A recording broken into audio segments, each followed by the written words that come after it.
राज्य।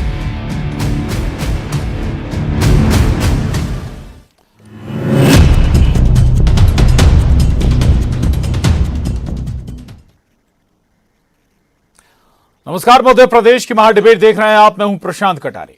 तो देश ही नहीं, मध्य प्रदेश में संतों और सियासत का चोली दामन का साथ रहा है। मध्य प्रदेश के छतरपुर जिले के बागेश्वर धाम के पंडित धीरेन्द्र शास्त्री अपने चमत्कारों और बयानों को लेकर ऐसे चर्चाओं में आए कि शायद ही देश के हिंदी बेल्ट का कोई हिस्सा बचा हो जहां उनके भक्त मौजूद ना हो।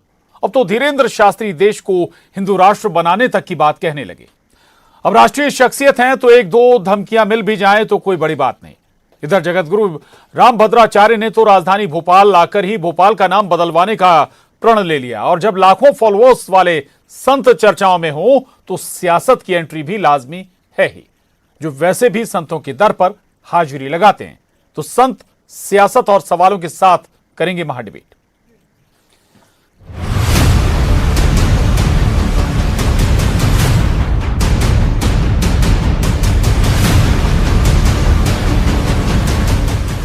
बागेश्वर धाम के पंडित धीरेन्द्र कृष्ण शास्त्री विवादों और खुद को मिली धमकी पर बोले। भारत को हिंदू राष्ट्र बनाने का राग भी छेड़ गए बागेश्वर धाम के पंडित जी। तो राजधानी भोपाल में राम कथा करने पहुंचे जगत गुरु रामभद्राचार्य ने भोपाल शहर पर नया प्रण ले लिया कि जब तक भोपाल का नाम बदलकर भोजपाल नहीं हो जाता तब तक भोपाल नहीं आएंगे वो। बहुत अच्छा। देखो, उसमें ऐसा है, अगर हम सब साथ हों तो भारत हमारा हिंदू राष्ट्र हो।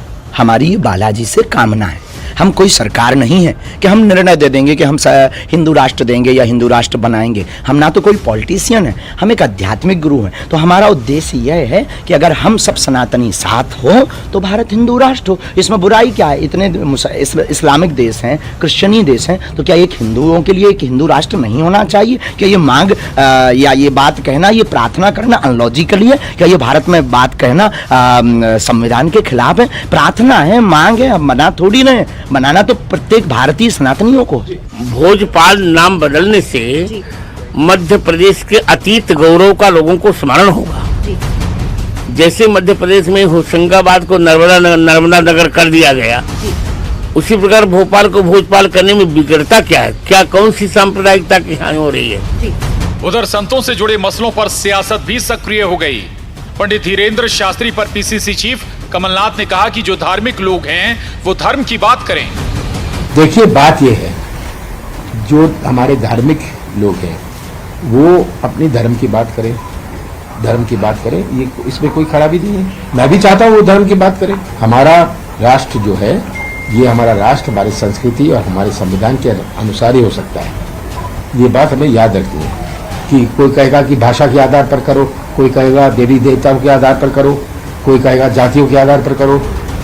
तो अगर अपने देश को एक झंडे के नीचे रहना है, बहुत बड़ी आवश्यकता है कि हम उस भारत की संस्कृति और भारत के संविधान का हम पालन करें। इधर लोक निर्माण मंत्री गोपाल भार्गव भी पंडित धीरेन्द्र शास्त्री को मिली धमकी और उनके हिंदू राष्ट्र के आह्वान पर बोले। तो संस्कृति मंत्री उषा ठाकुर जगत गुरु रामभद्राचार्य की मांग का समर्थन करती नजर आई। जो भी उनके लिए ईश्वर दत्त जो भी आशीर्वाद है उसके द्वारा, इसमें किसी को क्या आपत्ति होना चाहिए। लेकिन सनातन धर्म के विरुद्ध जो षड्यंत्र चल रहा है, मैं मान के चलता हूँ ये उचित नहीं है, ये नहीं होना चाहिए। तो सबसे ज़्यादा आश्चर्य की तो ये बात है कि किसी दूसरे संप्रदाय के व्यक्ति ने कभी उनके खिलाफ कोई बात नहीं कही। कि मुस्लिम व्यक्ति ने बात नहीं की, ईसाई ने बात नहीं की, किसी सिख ने बात नहीं, किसी दूसरे बात कहीं से आती है तो वो हमारे हिंदू सनातन धर्मियों के द्वारा ही आती है।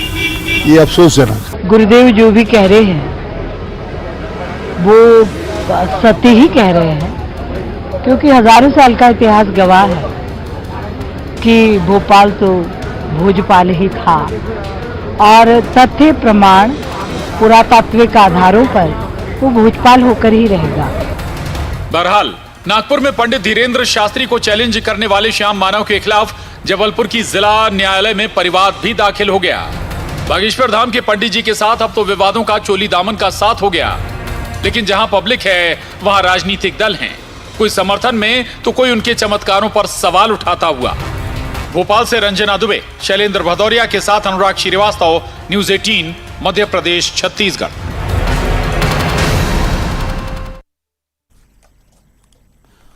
तो आज बागेश्वर धाम के पंडित धीरेन्द्र शास्त्री को धमकी भी मिल गई, जान से मारने की धमकी भी मिल गई। और धमकी नहीं बल्कि जो नागपुर वाला मसला है उस मामले में जबलपुर के जिला न्यायालय में परिवाद भी दाखिल हो गया। यानी कि मामले लगातार आगे बढ़ रहे हैं और उन मामलों के साथ ही देश भर में प्रसिद्धि भी बागेश्वर धाम की आगे बढ़ रही है। लेकिन केवल बात बागेश्वर धाम भर की नहीं है या केवल धीरेन्द्र शास्त्री भर की नहीं है, बल्कि रामभद्राचार्य भोपाल आए राम कथा करने, तो उन्होंने एक नया प्रण ले लिया और वो प्रण ये कि भोपाल शहर का नाम भोजपाल किया जाए। जब तक ये नाम भोजपाल नहीं होगा तब तक वो दोबारा भोपाल नहीं आएंगे। सियासत भी लगातार इस पर रिएक्शन दे रही है, सियासत भी अपने लिहाज से इस पर दरअसल प्रतिक्रिया दे रही है। और उस लिहाज से भी आप समझिए कि जिस जो मसले उठाते हैं और जिस सियासी दल को ये शूट करते हैं तो उनके लिहाज से बहुत बेहतर हैं, लेकिन जिन सियासी दलों को उठाए जाने वाले मसले अगर सूट नहीं कर रहे हैं तो फिर उनके लिए दिक्कत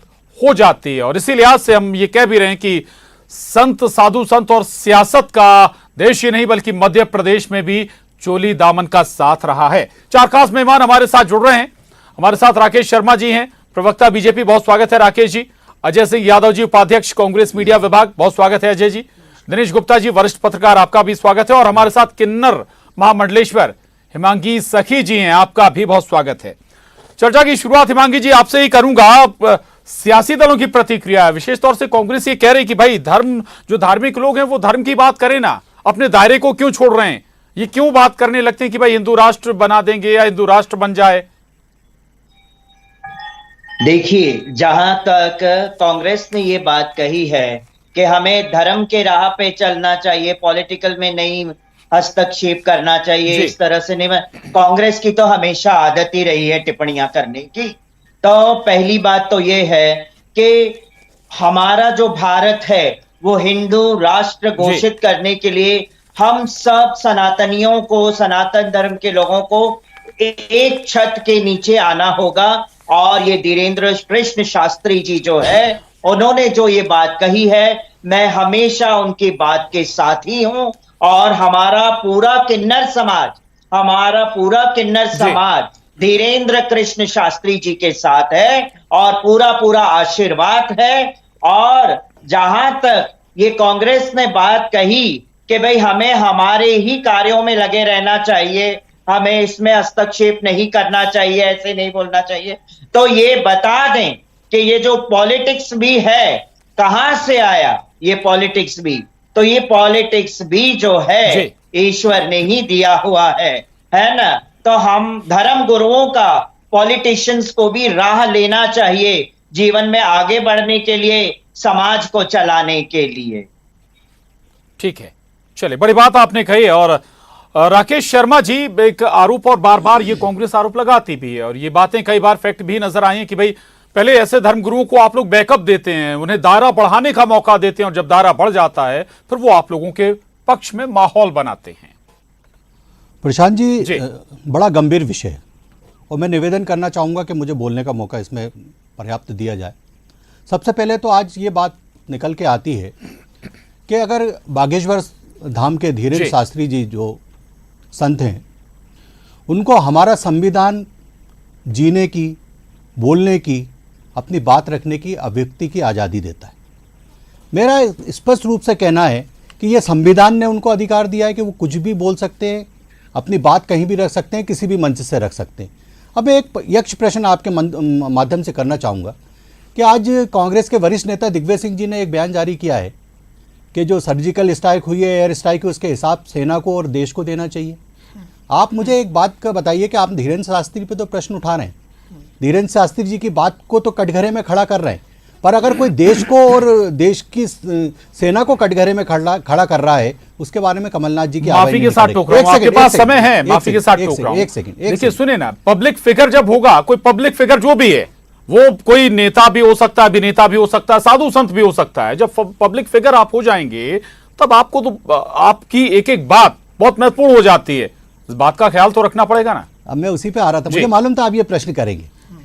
कर्नाटक का कार्यकारी अध्यक्ष है कांग्रेस का जर्की होली, जब वो हिंदुत्व पे टिप्पणी करता है, हिंदुओं पे टिप्पणी करता है, तो कमलनाथ जी को तुरंत बोलना चाहिए कि आपको सिर्फ राजनीति करनी चाहिए, धर्म पे टिप्पणी नहीं करना चाहिए।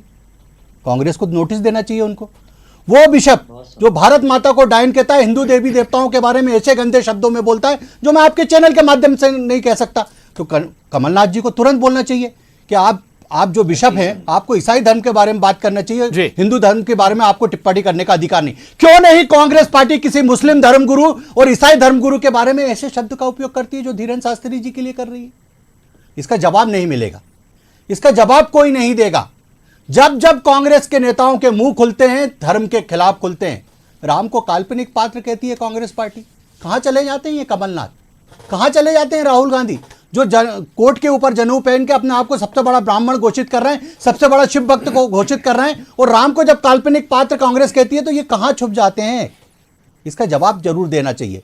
मेरा यह कहना है कि अगर आप अभिव्यक्ति की आजादी की दिग्विजय सिंह के लिए बात करते हैं कि उन्हें अधिकार दिया है संविधान ने, तो धीरेन्द्र शास्त्री को भी अधिकार दिया है संविधान ने कि वो अपनी बात रख सकते हैं। जी, बहुत पानी बह गया। राकेश शर्मा जी, काल्पनिक पात्र बताने वाला मसला काफी पानी बह गया, उसके बाद विचार भी बदले हैं। ठीक है, अजय यादव जी के पास जाऊंगा, मैं फिर आता हूं आपके पास दोबारा। अजय यादव जी, ये बात तो ठीक है भाई कि ठीक है, अभी कमलनाथ जी बहुत हद तक बैलेंस नजर आए, लेकिन आपकी पार्टी के अंदर बहुत सारे ऐसे चेहरे हैं जो लगातार भर भर कर कोस रहे थे बागेश्वर महाराज को भी, या हम कहें पंडित धीरेन्द्र शास्त्री को भी, या ऐसे और धर्मगुरु जो ऐसे मसले उठाते हैं जिनका कुछ फायदा बीजेपी ना ले जाए। देखिए प्रशांत जी, सबसे पहले तो मैं शुरुआत करूंगा श्री बागेश्वर बालाजी धाम की जय हो, क्योंकि मैं उसी इलाके से आता हूं, तो पूरी तरह से आस्था हम लोगों की उस धाम पर है और हमेशा रहेगी। लेकिन जिस तरह से इन मुद्दों की राजनीति की जा रही है, राजनीति नहीं होना चाहिए। कमलनाथ जी ने कभी नहीं कहा कि किसी को बात रखने का अधिकार नहीं है। लोकतांत्रिक देश है, सभी को अपनी बात रखना चाहिए और सभी की बात का स्वागत होना चाहिए। लेकिन धार्मिक व्यक्ति धर्म का प्रवाह करते हैं, उन्हें उस मामले का ज़्यादा ज्ञान होता है, ये सभी लोग जानते हैं और हम सब उनमें आस्था रखते हैं, लगातार उनसे मिलते हैं। यहाँ तक कि रायपुर में जो आयोजन चल रहा है वो भी कांग्रेस के ही नेताओं द्वारा आयोजन करवाया जा रहा है। प्रदीप मिश्रा जी, दो विचार हैं, मैं बीच में टोक रहा हूँ, आपके पास समय है, दो विचार हैं आपके, कह रहे हैं कि भाई सुरक्षा दी जाए, लेकिन वहां की पूरी जो कांग्रेस लीडरशिप है उसका बिल्कुल अलग विचार है। देखिए, मैं इसीलिए कह रहा हूं कि धार्मिक मामले राजनीतिक नहीं हो सकते हैं। ये व्यक्ति की आस्थाओं का मामला हो सकता है कि एक विधायक हमारे आयोजन कर रहे हैं और किसी को उस मामले में मतभिन्नता भी हो सकती है। ये आस्थाओं का सवाल होता है। हम सब धार्मिक व्यक्ति हैं। प्रदीप मिश्रा जी के आयोजन में कमलनाथ जी स्वयं मिलने गए और जिस तरह से समय समय पर धार्मिक गतिविधियों में कमलनाथ जी रहते हैं, एक पूरी तरह धार्मिक व्यक्ति हैं। प्रदेश जानता है, चाहे राम जन्मभूमि हो, चाहे नर्मदा तट पे पूजन हो, चाहे अन्य जितने भी धार्मिक आयोजन हो, चाहे छिंदवाड़ा में 121 फीट का हनुमान मंदिर बनाना हो, कमलनाथ जी हमेशा धर्म से जुड़े रहे। भाजपा के नेताओं को जवाब इस बात का देना चाहिए कि मध्य प्रदेश की धरती में इंटेलिजेंस फेल्यूर है कि धीरेन्द्र शास्त्री जी महाराज को जान से मारने की धमकी दी जा रही है। आपकी पुलिस क्या कर रही है? आपको कर्नाटक से लेके उस सब तरह के मामले पता है, और लेकिन उन्हें जो धमकी मिली है वो मध्य प्रदेश के छतरपुर जिले में मिली है और वो छतरपुर पुलिस का मामला था और वहां सरकार के पास कोई जानकारी नहीं है, आरोपियों का कहीं कोई अता पता नहीं है। तो भाजपा के नेता अपनी जिम्मेदारी कब निभाएंगे? केवल राजनीति करते रहेंगे इन मुद्दों पे? सुरक्षा दीजिए और ऐसे आरोपियों को बेनकाब करिए जो महाराज जी की जान का खतरा बन रहे हैं। बिल्कुल बिल्कुल।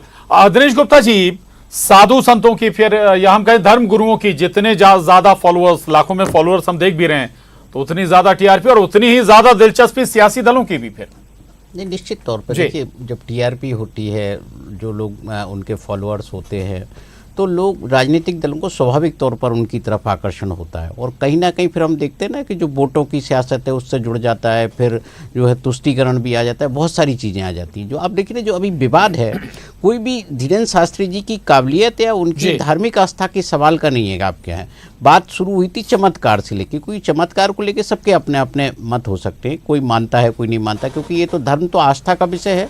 आप किसी को मानते हैं नहीं मानते हैं, आप कभी कोई भगवान श्री राम को मानता है, कोई कृष्ण को मानता है, तो ये सब व्यक्तिगत आस्था का विषय, ये विवाद के विषय नहीं हो सकते कोई भी व्यक्तिगत आस्था जो है।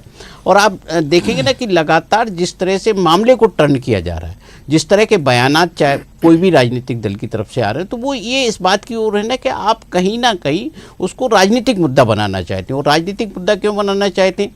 क्योंकि चुनाव है, चुनाव करीब हैं और जिस तरह के बयानात हैं वो जो मेन इशू होते हैं, जो चुनाव के कोर इशूज होते हैं, उनसे कहीं ना कहीं ये धार्मिक इशू ध्यान हटा देते हैं। देखिए, जिनकी आस्था है वो आज भी जाएंगे, कल भी जाएंगे, लेकिन जो चुनाव जो है वो तो 5 साल में आएगा। यदि वो मुद्दे छूट गए तो फिर धर्म तो आपका तब भी रहेगा ना। धर्म पे बात तो आप चुनाव के बाद भी कर सकते हैं। और आज भी आप देखिए, जब बात होती है कि हिंदू राष्ट्र बनाने पे किसको आपत्ति होगी? आप सरकार यदि चाहती है तो वो बनाए, लेकिन जो गतिविधियां हैं हमारे यहाँ, धार्मिक गतिविधियां आपको हिंदू की सबसे ज्यादा दिखेंगी आपको, क्योंकि ज्यादा हिंदू हैं देश में, इसलिए उनका ज्यादा प्रचार भी होता है, ज्यादा दिखाई भी देते हैं। यदि अपन ने महाकाल लोक बना है तो अब राम लोक की भी बनाने की बात हो रही है। ये सब उसी रास्ते की बातें हैं जो हिंदू राष्ट्र की बात करते हैं। तो जो मुद्दे हैं कहीं ना कहीं ये राजनीतिक मुद्दे और धार्मिक मुद्दे का घालमेल बनाने की कोशिश की जा रहा है। इससे नुकसान धर्म को होता है, ना कि राजनीति को। जी, बहुत महत्वपूर्ण बात आपने कही। मैं हेमांगी जी के पास जाऊं उससे पहले मैं अजय जी के पास राकेश जी से चर्चा करूंगा। ये बताइए ना राकेश जी की, एक तो आप कह रहे थे राम काल्पनिक चरित्र बता रही थी कांग्रेस, सबसे बड़ा हनुमान जी की मूर्ति छिंदवाड़ा में कमलनाथ जी ने बनवाई है। दूसरा ये कि क्या ऐसे धर्मगुरु आपको नहीं लगता क्या डायरेक्ट इनडायरेक्ट बीजेपी को फायदा पहुंचाते हैं? दिखता भी है। और प्रशांत भाई, एक बात का जवाब जरूर मिलना चाहिए जी कि बस्तर के नारायणपुर में आदिवासी और ईसाइयों का संघर्ष चल रहा है बहुत लंबे समय जी। वहां आप नारायणपुर के आसपास के गांव में जाएंगे तो 90% आदिवासी जो हैं, गरीब आदिवासी, वो अब ईसाई बन गए जी। पहले ईसाई उनको मारते हैं, उसके बाद वो थाने में रिपोर्ट लिखाने जाते हैं तो पुलिस वाले उनको मारते हैं। तो ये जो सरकारी प्रायोजित, सरकार द्वारा प्रायोजित ये धर्म परिवर्तन ये चल रहा है, इसके बारे में कोई प्रश्न करता है क्या? मेरा एक और प्रश्न कहना है, आप ये देखिए कि कांग्रेस में जो कबीलीय संस्कृति है, मेरे विद्वान साथी अजय जी ने धीरेन्द्र शास्त्री जी का समर्थन किया, पीसी शर्मा जी उनके समर्थन में बोल रहे थे, पर नेता प्रतिपक्ष जो बड़ी जिम्मेदारी के पद पे हैं, उनने किस तरह से धीरेन्द्र शास्त्री जी के बारे में बातें करी? तो मुझे लगता है कि कांग्रेस को एक बार आपस में बैठ के बात तो करना चाहिए एक दूसरे से कि किस विषय में किसको क्या बोलना है, किसको क्या नहीं बोलना। अपनी अपनी ढपली, अपना अपना राग गाने लगते हैं। और जितने भी विवादित व्यक्ति हैं हिंदुस्तान के, वो राहुल गांधी की एकता यात्रा में दिखाई देते हैं। अभी जिस मानव की बात की जा रही, जो धीरेन्द्र शास्त्री पे प्रश्न उठा रहे हैं, वो भी राहुल गांधी के साथ कदम ताल करते दिखाई दे रहे थे। तो ये क्या कांग्रेस द्वारा पोषित किया जाता है ऐसे लोगों को क्या? मेरा एक और प्रश्न है कि आप मुझे ये बताइए कि सनातन धर्म को अगर कोई मानता है और सनातन धर्म की अगर कोई बात करता है तो इस बात को तो मानता होगा कि रामचरितमानस कितना पूज्य ग्रंथ है सनातन का। हनुमान भक्त कमलनाथ जी से पूछिए कि रामचरितमानस क्या है, तुलसीदास जी क्या है। पर बिहार में जो कांग्रेस के समर्थन से सरकार चल रही है, उस रामचरितमानस पे प्रश्न चिन्ह खड़ा हो गया। और आप अगर राम भक्त हैं, आप हनुमान भक्त हैं, आप हनुमान जी को बहुत मानते हैं, तो आप उनके वो जो रामचरितमानस पे जब प्रश्न उठता है तो उस पर तो एक आध बयान जारी करें। क्यों उस समय चुप हो जाते हैं कमलनाथ? मेरा ये प्रश्न है कि आप अपनी सुविधा के हिसाब से चलेंगे क्या जीवन में, कि जहां आपको अच्छा लगेगा वहां आप हेमांगी जी, आ रहा हूं मैं आपके पास ही आ रहा हूं फिर। जी जी जी जी जी बोलिएगा। अच्छा बोलिएगा हेमांगी जी। नहीं, ये जो अभी इन्होंने जो भाई साहब है, इन्होंने जो बात कही रामचरितमानस के ऊपर बयान जारी करना चाहिए, तो बहुत बयान जारी किए हैं रामचरितमानस के ऊपर। जो केशव प्रसाद मौर्य ने जो बात कही है उसका जवाब बराबर दिया है, हमने भी दिया है, आज ही दिया है इसके ऊपर हेमांगी जी कि रामचरितमानस। हेमांगी जी ये भी बताइए ना, हमारे सनातन धर्म। हेमांगी जी एक सवाल और भी है, क्या अब साधु संत ही तय करेंगे हिंदू राष्ट्र होगा क्या होगा, या फिर किस शहर का नाम क्या होगा क्या नहीं होना चाहिए? राम भद्राचार्य जी कह रहे कि भाई भोपाल का नाम भोजपाल कीजिए, पब्लिक की डिमांड होगी, आएगी तो नाम बदल जाएगा। नहीं, मगर एक बात है ना, भोपाल तो नाम बाद में बना, उससे पहले तो भोजपाल ही था ना उसका नाम। तभी तो राम भद्राचार्य जी जो है उन्होंने ये बात और ये प्रण लिया है, तो हम उनके प्रण का आदर करते हैं। मगर आप जैसे अभी बताया कि भाई जो हर चीज का निर्णय साधु संत ही लेंगे, ऐसा नहीं, पूरा समाज लेगा, पूरा हिंदू समाज लेगा। और मैं तो यही चाहूंगी कि भारत वर्ष को हिंदू राष्ट्र घोषित करना जरूरी है। सबको अपना मौलिक अधिकार है बोलने का। जे धीरेन्द्र कृष्ण शास्त्री, आज मैं उसे अपना बेटा मानती हूं, और मैं यही कहूंगी कि मैं हमेशा धीरेन्द्र कृष्ण शास्त्री के साथ पूरा किन्नर समाज है, उनमें हाथ से हाथ मिलाकर आगे बढ़कर, और हम एक छत के नीचे आके हम मांग करेंगे कि भारत जो है हिंदू राष्ट्र घोषित हो, क्योंकि लोग जो प्रश्न चिन्ह लगा रहे हैं, बातें उठा रहे हैं कि धीरेन्द्र कृष्ण शास्त्री जो है आडंबर रचा रहे हैं, ढोंग पाखंड रचा रहे हैं, तो मैं कहती हूं ये बहुत गलत बात है। जब आप अगर इस तरह की बात करते हैं तो ये डायरेक्ट आप सनातन धर्म के ऊपर बात करते हैं। अगर ढोंग और आडंबर की बात कर रहे हैं तो ये सोचिए कि क्रिश्चियन धर्म के अंदर कितना बड़ा ढोंग और आडंबर होता है, क्यों उसके ऊपर टारगेट नहीं किया जाता है, क्यों सनातन धर्म के ऊपर ही टारगेट किया जाता है? ये बड़ा सवाल आपने उठाया है मांगी जी। ठीक है, धर्म के ऊपर टारगेट किया जाता है। ठीक है, इस पर मैं आऊंगा। मैं अजय जी के पास जाऊं, उससे पहले दिनेश जी के पास। दिनेश जी, ये बात तो ठीक है भाई कि आप केवल हिंदू साधु संतों के ऊपर सवाल उठा रहे हैं, तो भाई मजारों पर भी बहुत सारे ऐसे कर्मकांड होते हैं, क्रिश्चियनों का भी जिक्र मांगी जी कर रही हैं, उन पर सवाल उठाने की हिम्मत नहीं होती किसी की। नहीं, देखिए जिनको फायदा है, ऐसी कोई घटना आती है तो आप होती है। आप ये देखिए, आप याद करिए, पहले टीवी पे कार्यक्रम आया करते थे कि बस चमत्कार हुआ और वो जो लंगड़ा चलने लगा, इस तरह के जो बहुत सारी चीजें आते थे कि जो प्रभु की इच्छा है, और बहुत सारे आते थे जो कन्वर्जन की तरफ लोगों को प्रेरित कर रहे होते थे। उन पर रोक लगी। बहुत सारी चीजें जो होती है ये सरकारों को ही करना होता है। जहाँ जो सरकार होती है, मध्य प्रदेश में यदि आप देखिए भारतीय जनता पार्टी की सरकार है तो कन्वर्जन रोकने का काम उन्हीं का है। उनके पास जो चीजें ध्यान में आती हैं तो उन्हें एक्शन लेना पड़ेगा। जैसे छत्तीसगढ़ में सवाल आता है कि छत्तीसगढ़ की सरकार को ये देखना चाहिए, तो यह मध्य प्रदेश में भी है। तो मध्य प्रदेश में भी आपने देखा ना कि धीरेन्द्र शास्त्री जी ने जो दमोह में भी जो क्रिश्चियन बन गए थे, ईसाई बन गए थे, उनको वापस हिंदू धर्म में शामिल किया, तब कोई विवाद नहीं हुआ था। यहाँ ना ऐसी कोई बात हुई थी उनको लेकर कि जो जितना विवाद अभी छत्तीसगढ़ से शुरू हुआ है। तो जहां भी राज्य सरकारें हैं वो उनकी ये दायित्व है कि जबरन या प्रलोभन के द्वारा यदि आप धर्म परिवर्तन करा रहे हैं तो आप कार्रवाई करें। और यदि कोई स्वेच्छा से धर्म स्वीकार करता है, जैसे छत्तीसगढ़ में हमने देखा था एक महिला ने जो है मुस्लिम धर्म से हिंदू धर्म अपना लिया, तो ये स्वेच्छा की चीजें हैं, जिस पर स्वेच्छा की चीज पर कोई भी कुछ नहीं कर सकता।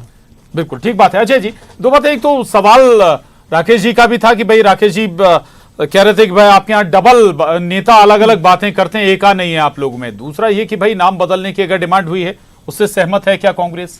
देखिए प्रशांत जी, दोनों मुद्दों का मैं अलग अलग जवाब देता हूं। देखिए आस्था, धार्मिक आस्थाएं सभी की व्यक्तिगत होती हैं, तो किसी भी नेता की धार्मिक आस्थाएं अलग अलग होना ये एक स्वाभाविक प्रक्रिया है। किसी भी दल का नेता हो सकता है, क्योंकि हम राजनीतिक दल हैं और राजनीतिक दल के नेताओं की आस्थाएं व्यक्तिगत होती हैं। दूसरी तरफ नाम बदलने और हिंदू राष्ट्र, ये दो मुद्दे बहुत महत्वपूर्ण हैं, लेकिन इन मुद्दों पर निर्णय तो सरकार को लेना है। तो सरकार इन मामलों पर कोई निर्णय नहीं लेती है, लेकिन राजनीति को हवा देती है, क्योंकि भारतीय जनता पार्टी को लगता है कि इन मुद्दों की राजनीति से उनकी रोटियां सेंकने के काम आती हैं। अगर आप इतनी सहमत हैं नाम बदलने के मामले में या हिंदू राष्ट्र बनाने के मामले में, तो राज्य से लेकर केंद्र तक आपकी सरकारें निर्णय क्यों नहीं ले रहे हैं आप? और रही बात धर्मांतरण के मामले में, 15 सालों तक छत्तीसगढ़ में भाजपा की सरकार रही, भाजपा की सरकार ने क्या कदम उठाए, मध्य प्रदेश में क्या कदम उठाए, और ISI का एजेंट तो भोपाल में ध्रुव सक्सेना भाजपा का IT सेल का प्रभारी था। इसलिए भाजपा ये सब ना सिखाए, केवल और केवल राजनीति कर रहे हैं। धर्म आस्था का विषय, हम सब धार्मिक व्यक्ति हैं। बागेश्वर बालाजी में हम सबकी आस्था है और सभी तरह की धार्मिक आस्था है और हम सब लोग हमेशा सहभागी रहते हैं। दोनों की आस्था है। लेकिन राकेश शर्मा जी ये बताइए ना कि धर्म गुरुओं को आप लोग क्यों इतना फ्री हैंड दे देते हैं कि भाई वो धर्मांतरण पर भी बात करते हैं, हिंदुत्व पर भी, लव जिहाद पर भी, हिंदू राष्ट्र पर भी। देखिए ये आपके फेवर में नहीं जाता सब नहीं। देखिए प्रशांत जी, हम किसी को छूट नहीं देते, ये हमारा संविधान छूट देता है कि हर व्यक्ति अपनी बात रख सके। मैं एक चीज पूछना चाहूंगा कि जो फादर है, जब वो भारत माता को डाइन कहता है तब किसी की आवाज नहीं निकलती। मेरा एक और कहना है, आपने देखो चंगाई महोत्सव होते हैं जगह जगह पे, जहां पे भूत उतारे जाते हैं, जहां पे लंगड़े चलने लगते हैं, दौड़ने लगते हैं, उसके बारे में कोई कमेंट नहीं करेगा। और जावरा की मजार पे जाइए कभी, हजारों की संख्या में वहां पे किस हालत में लोग हैं उसके बारे में ना कोई कमेंट्स करता है ना बात करता है। और हजारों करोड़ लोग धीरेन्द्र शास्त्री को मानते हैं, धीरेन्द्र शास्त्री को हजारों करोड़ लोग मानते हैं। आप उनकी आस्था के साथ खिलवाड़ कर रहे हैं। ये जो कांग्रेस के नेता बयानबाजी करते हैं किस आधार पर करते हैं? माफी चाहूंगा सर, माफी चाहूंगा, वक्त की बेहद कमी है, बेहद कमी है वक्त की। चर्चा को यहीं रोकेंगे। जी जी, आस्था सबकी अपनी जगह। बहुत शुक्रिया आप चारों खास मेहमानों का, हिमांगी जी, अजय जी, राकेश जी, दिनेश जी, बहुत शुक्रिया, बहुत धन्यवाद। वहां डिबेट में बस इतना।